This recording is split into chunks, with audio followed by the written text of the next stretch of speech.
తాకట్లో ఉన్న మీ బంగారాన్ని విడిపించి ఆ రోజు ఆన్లైన్ రేటుకి కొంటాం. Sharma gold company. నమస్కారం అండి. సుమన్ టీవీకి స్వాగతం. నేను గీతాంజలి. మనతో పాటు ఉన్నారు భారతీయ శంకరపీఠం వ్యవస్థాపకులు, ప్రముఖ జ్యోతిష్యులు, ఆధ్యాత్మికవేత్త, బ్రహ్మశ్రీ అన్నవరపు తిరుపతిమూర్తి అవధాని గురువుగారు. వారితో మాట్లాడదాం. గురుగారు నమస్కారం అండి. ఓం శ్రీ మహాగణాధిపతయే నమః.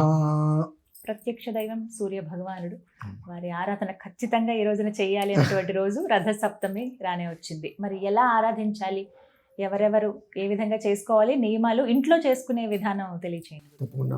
మిత్ర రవి సూర్య భాను ఖగః పూష హిరణ్య గర్భమరీత్యాదిత్య సవిత్రార్క భాస్కరేభ్యో నమః. సంజ్ఞా పద్మినీ ఛాయా ఉషా సమేత హరిహర బ్రహ్మాత్మక సవిత్ర శ్రీ సూర్యనారాయణ పరబ్రహ్మణే నమో నమః. చాలా సింపుల్గా, సూక్ష్మంగా 15-20 నిమిషాలలో ప్రతి ఇంట్లో చేసుకునేటట్టుగా నేను చెప్పేస్తానమ్మా. చెప్పండి గురుగారు. పొద్దున్నే లేవంగానే మనకు జిల్లేడాకులు దొరుకుతాయి. జిల్లేడాకులు రాత్రి తెచ్చుకుని ఇంట్లో పెట్టుకొని పొద్దున్నే సాధ్యమైనంత వరకు నది స్నానం. నదికి వెళ్ళలేకపోయామనుకుంటే ఇంట్లో వేడి నీళ్ళు కాకుండా శిరస్సు మీద, పాదాల మీద, ఇక్కడ పెట్టేసుకొని నీరు స్నానం చేసేసి జిల్లేడాకులు 1, 2, 3 2 పాదాల మీద 5, ఒక్కొక్క మనిషికి 15 ఆకులు 3 సార్లు పెట్టుకొని స్నానం చేసేసింది. అది కుదరలా తల స్నానం చేసేసేయండి. అంటే ఇక కుదరలేప్పుడు మనం చేయలేము, సమయం తక్కువ ఉంటుంది అనుకుంటే శిరస్నానం చేసేసి శుభ్రంగా సూర్యనారాయణ స్వామికి నమస్కారం చేసుకొని పిడకలు ఉంటాయి, పిడకలు ఉంటాయి. ఆ పిడకలతోటి పొయ్యి పెట్టి దాంట్లో ఒక ఇత్తడి గిన్నె తీసుకొని గోధుమ రవ్వ పాయసం, ఆయన గోధుమ చాలా ఇష్టం, గోధుమ రవ్వ పాయసం అలా పెట్టుకొని పక్కన చిన్న రథం ముగ్గేసుకొని, అలాగే 2 చిక్కుడుకాయలు తీసుకొని చిక్కుడుకాయకి ఆ పక్క ఈ పక్క 2 పుల్లలు గుచ్చేసి పెట్టేస్తే అది రథంలాగా అటు ఇటు కదులుతూ ఉంటుంది.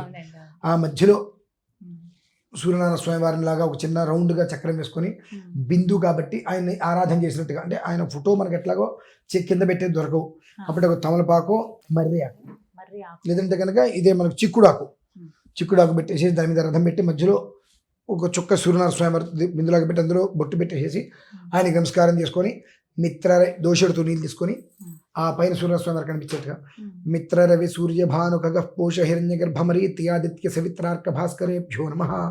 సంజ్ఞా పద్మినీ ఛాయా ఉషా సమేత హరిహర బ్రహ్మాత్మక సవిత్ర శ్రీ సూర్యనారాయణ పరబ్రహ్మణే నమో నమః. ఇదమర్ఘ్యం సమర్పయామి అనుకుంటూ స్వామివారికి ఎలా అవుతాయి అలా 12 సార్లు. ఇన్ని చెప్పుకోవడం కష్టం కదా.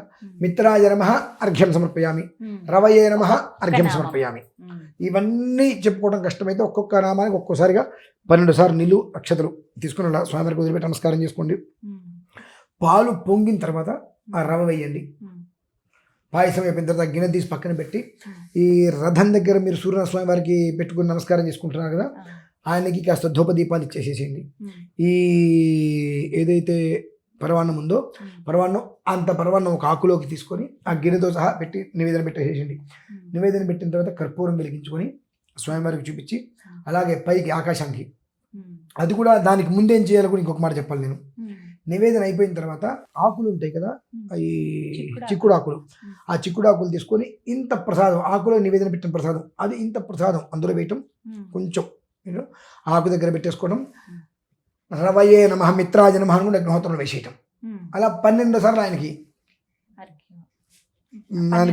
ప్రసాదంగా స్వామివారికి కొంచెం కొంచెంగా 12 సార్లు ఆకులో పెట్టేసి ఆయనకి వేసేసేయండి.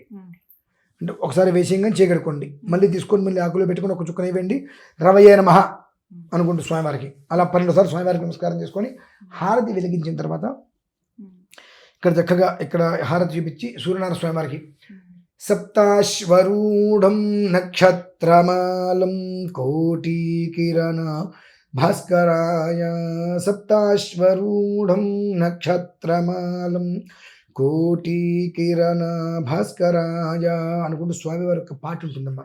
బా చాలా అందంగా ఉంటుంది, అద్భుతమైన పాట. ధగజ్వాలం దగ్ధాజ్వాలం అనుకుంటూ ఆ ఒకదాని తర్వాత వస్తూ ఉంటుంది. ఆయన ఎలా ఉంటాడు, శ్వేతావర్ణం స్ఫటికావర్ణం శ్వేతాశీలం అగ్నివర్ణ అనుకుంటూ ఆయన యొక్క తత్వం ఎలా ఉంటుంది, తెల్లగా ఉంటుంది, స్ఫటికంలాగా శుద్ధంగా ఉంటుంది, అగ్నిలాగా ఎర్రగా తేజస్సుగా, ఇవన్నీ అందులో ఇస్తాడమ్మా. ప్రథమత విష్ణు, మధ్యత శంభో, అంత్యా బ్రహ్మ భాస్కరాయ అనుకుంటూ. అది మీరు సప్తాశ్వరుడు అని కొడితే నెట్లో వచ్చేస్తుంది. వస్తుందండి, అవును. ఆ పాటను పెట్టుకొని స్వామివారికి హారతి ఇచ్చేసేయండి. హారతి ఇచ్చి నమస్కారం చేసుకుంటామ్మా, సింపుల్. అన్ని అలాగే ఏర్పాటు చేసుకుంటే ఒక అరగంటలో అయిపోతుందండి. అవును. చాలా మంది ఆడవాళ్ళకి 16 పళ్ళ నోములు అవన్నీ కూడా ఆ రోజే ఆహా. పట్టుకుంటూ ఉంటారు. ఆ. ఆ రోజు నుంచి మళ్ళీ ఒక్కొక్క సంవత్సరం ఒక్కొక్కటి పెట్టుకుంటారు. కొంతమంది ఏంటంటే ఒక 5-6 పెట్టేస్తారు ఒకే సంవత్సరం. 16 పనస పళ్ళను, 16 రకరకాలుగా వాళ్ళు ఉండేటువంటి ఏవైతే ఉంటాయో అవి 16 పళ్ళు ఒక్కొక్కటి కూడా అవి 16 ఉంటాయి కాబట్టి 16 పళ్ళ నోములు. కొంతమంది 16 ఏళ్ళు చేసేవాళ్ళు కొంతమంది ఉంటే చిన్నప్పటి నుంచి దానికి వివాహంతో సంబంధం లేదు, ముందు నుంచి మొదలుపెట్టి చేసుకోవచ్చు. వివాహం అయిన తర్వాత కూడా దాన్ని చేసుకోవచ్చు. కొంతమంది ఏంటంటే ఒకటే సంవత్సరం నేను పూర్తి చేసుకుంటానేటువంటి నమ్మకంతో ఒక 6, 7, 8 పెట్టేసుకుంటారు. అటువంటి నోములు కూడా ఉంటాయి ఇంటింటి 10. అటువంటివి ఏమైనా ఉంటే స్వామివారికి నమస్కారం చేసుకొని ఆ రోజు నుంచి మొదలు పెట్టుకోవడం ఆ వృద్ధికి మూలంగా చూపిస్తుందమ్మా. చాలా సింపుల్గా కంగారు లేకుండా ప్రశాంతంగా ఇంట్లో ఊరికే చేసుకోవడానికి మూలం ఇది. ఇంట్లోనే చేసుకోవచ్చు. ఉదయం ఎన్ని గంటలకి చేయాలి ఇది చెప్పండి గురువు గారు? సాధ్యమైనంత వరకు 10:30 దాటక ముందు పూర్తి చేసేసేయండి. 10:30 దాటక ముందు పూర్తి చేసేయండి. ఇంకా 9 పూర్తి చేస్తే ఇంకా మంచిది. తప్పకుండా.